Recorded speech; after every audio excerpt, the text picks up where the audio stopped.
Careful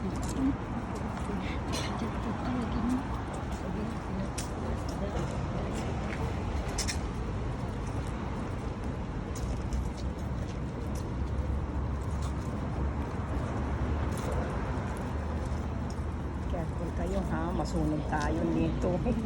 Yung mga damit nyo. Mahangin pa naman. Pwede naman ito ibaba natin. Hindi iba ba yan? Kaya nga may ganyan para ano. Hindi na pinasira kasi ito. Huwag ka mo na lang sa ilalim. Pataas mo, pataas.